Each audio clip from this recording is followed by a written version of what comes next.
don't get married. Just stay engaged. But if you do get married, that's not sin. If you're not engaged, don't look for a wife. Don't look for someone to get engaged to. But if you do look for someone to get engaged to and get married, you have not sinned. But just remember, he's appealing to the rational Christian mind. Take into consideration of the present distress. We'll come back to what, in light of present distress, might mean for the Corinthian church.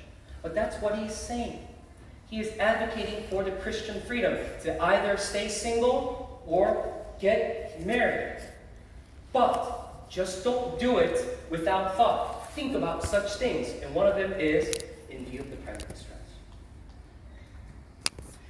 Now we have to tackle. What does it mean? What was this in view of this present distress for the Corinthian church? Many commentators agree that it was some type of imminent hardship for the community at Corinth. Some commentators suggest perhaps it was a forecasted famine and the season of economic hardship which would follow a season of famine. And that's why Paul is saying, hey, don't be ignorant, Corinthians. If you marry, this will cause you worldly troubles. I want to spare you of that. What does that mean, worldly troubles? Well, it's very economical.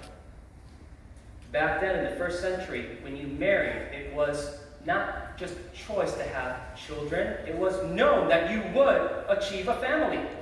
If God willing, that was just a goal of marriage, that you would have a family. And if you have children, what does it mean? You have extra mouths to feed. That's not an easy thing in a time of famine. That's not an easy thing when it's socio-economically hard. And so Paul is saying, think about your current situation in light of this present distress. Engage people. Just stay engaged.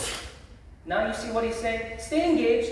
Maybe at a later time you will choose to get married when conditions are better. But if you choose to get married now, I want to spare you of the worldly troubles that you may have to face when you have children during a famine, when you have children when it's not easy economically. But also remember, but if you consider and you say this is what we desire, no sin. No sin. That's your Christian freedom. But just move wisely. But is Paul only saying you should only use what makes sense to the current situation? That should be the only thing that you should think about when you are deciding to whether get married or not? Not so. There is more that we should consider, and we're going to get that more as we read the passage. So we tackle the who and the what. Who? The singles. The unmarried. What is Paul telling them? You can get married, or you may not get married. Not a sin. But just consider where you are in this social and economic climate with this impending distress that is ahead of you. Think about such things. You need to be responsible. But that's not only the thing that you should be considering. Let's read on. Let's finish out our passage. Verse 29 to 35. Paul says this. This is what I mean, brothers. The appointed time has grown very short. From now on, let those who have wives live as though they had none, and those who mourn as though they were not mourning, and those who rejoice as though they were not rejoicing, and those who buy as though they had no goods, and those who deal with the world as though they had no dealings with it. For the present form of this world is passing away.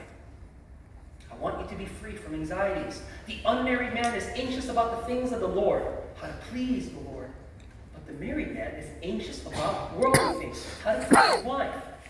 And his interests are divided.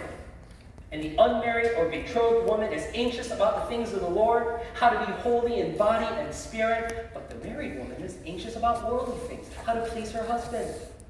I say this for your own benefit, not to lay any restraint upon you, but to promote good order and to secure your undivided devotion to the Lord. And so what are the other things that Paul wants you to consider? Why should you get married, or why you should stay single? And